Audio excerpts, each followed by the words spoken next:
Welcome back to part 2 of how to start a difficult conversation at work. So if you haven't watched part 1, go ahead and check it out first as we discuss the first 3 steps in preparing for a difficult conversation at work.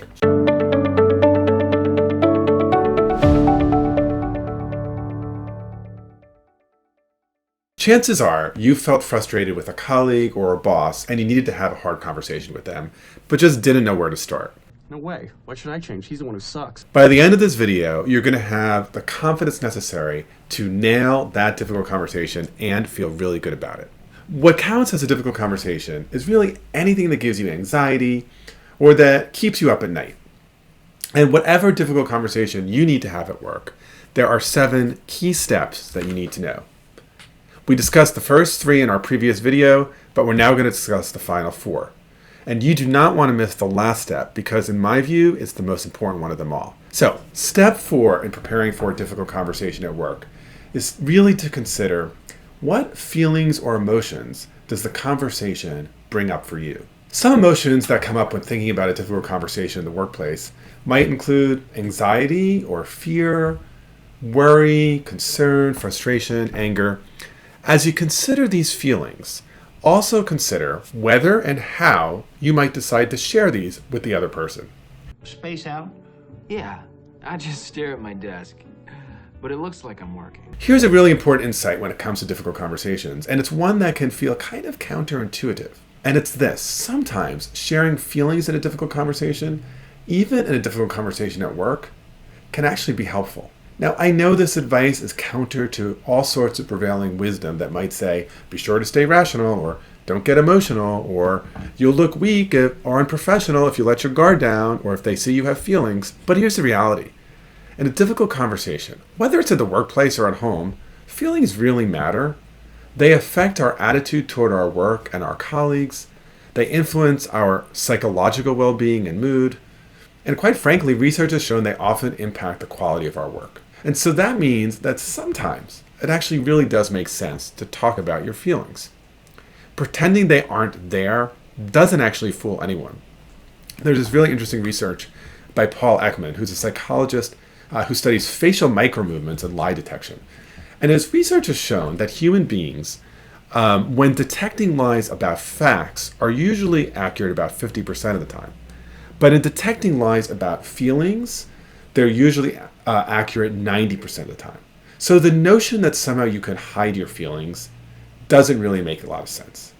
So it doesn't mean you should always share your feelings, but it does mean you should always do a careful and thorough assessment of your feelings, and then you should decide whether and when it's appropriate to share them. So in deciding whether and when to share your feelings, some of the questions that you might want to ask are as follows. First, to what extent are feelings at the heart of the matter here? Would sharing the feelings actually perhaps improve morale, improve motivation, or even help mend relationships? Is the space sufficiently safe to share these feelings? Now, let me be clear. I'm not going to say completely safe, because you can never create a completely safe space to share your feelings. On the other hand, if there's at least enough space, enough goodwill, enough grace that can allow you to share, you may choose to do so. And finally, if you do choose to share your feelings as part of this difficult conversation, it's important to remember that there's a real difference between being emotional and sharing your feelings.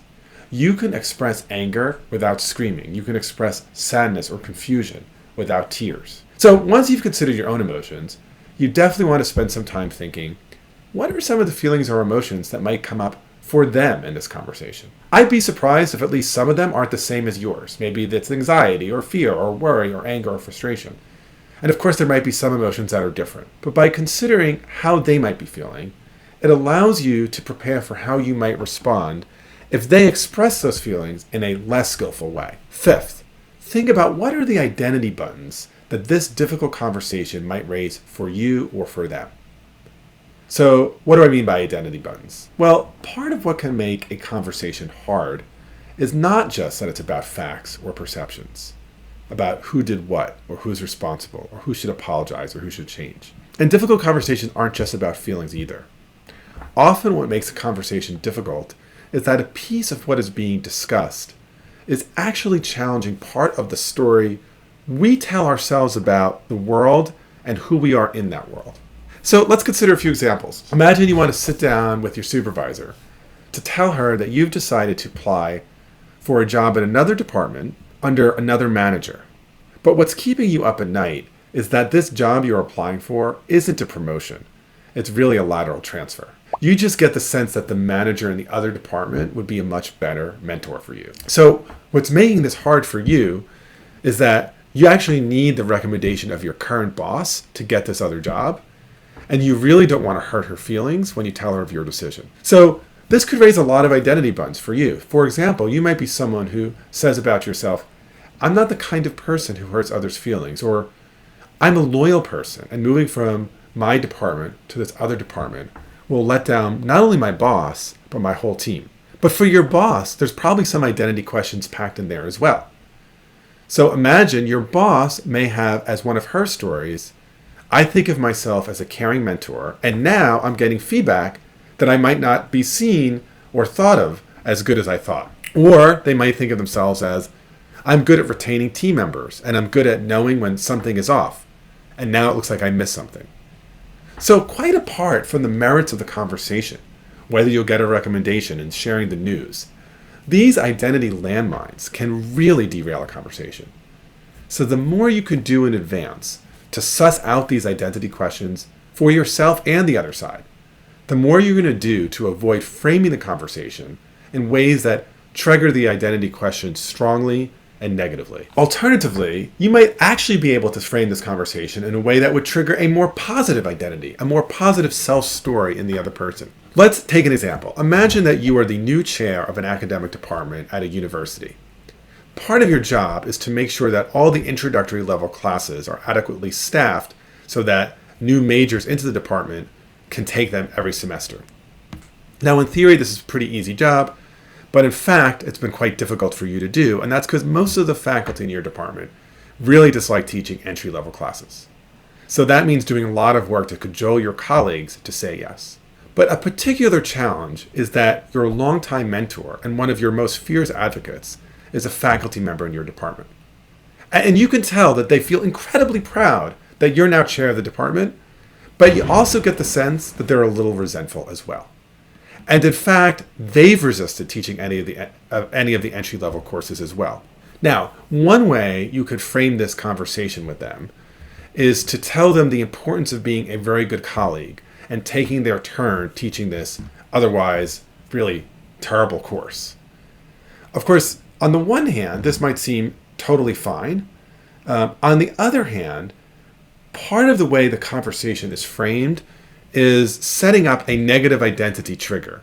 The signal is, if you don't agree with this, you're a bad colleague. You haven't done your part. Consider a totally different way to frame this conversation. One that would actually, instead of evoking a negative identity trigger, evoke a possible positive one. Imagine instead beginning the conversation with your mentor by saying, hey Tom, I'd love to get your advice on how to best get folks in our department to teach the entry-level classes. A lot of people are resisting. I know you're not even thrilled with it. But given your many years of experience here, I just wonder what ideas, what counsel do you have about how I could get others like yourself to step up? If you could just go ahead and make sure you do that from now on, that would be great. Suddenly, instead of triggering a negative identity, your former mentor is a bad colleague, you've triggered a positive one. You've put your mentor back in the role of mentor, as trusted advisor, as counselor, as problem solver. Whether or not your mentor will actually sign up for an unpopular shift, I don't know. What I do know is that you've enrolled them in a positive role, you've gotten them brainstorming on your side, you've earned an advocate instead of an enemy. Okay, so the 6th and the 7th steps are very important. 6th is around finding the right time and the right place to start this conversation. If you've done all of this prep, the last thing you want to do is spring the conversation on your colleague without any notice. Reality is, though, I see people do this all the time. I'll be meeting with them and make some suggestions about how they should approach a conversation, and they'll say something like, oh yeah, I totally did that. Then when I ask them what they did, what I learned is that the way they had this difficult conversation is by catching their boss as they were in the hall, leaving on a Friday afternoon, headed home for the weekend. This is terrible framing and atrocious timing. I mean, I get the instinct, right? You've been thinking about it all week. You've been worried about it. You've avoided it. Now they're like leaving on Friday and you don't want to sit with it for the whole weekend, so you spring it on them. On the other hand, it's a completely bad setup. If this conversation is worth having, it helps not to spring it on them on a moment when they least expect it. Instead, reach out in advance and ask them if you could find some time to talk that would be mutually convenient. Make sure you pick a location that's comfortable and appropriate for both of you. And you should even consider sharing with them the general topic you'd like to discuss. Now, it's possible the person on the other side will get anxious, or maybe defensive, or maybe they'll just say, let's have the conversation right now. I see that happen a lot. If they do that, I would try to resist that.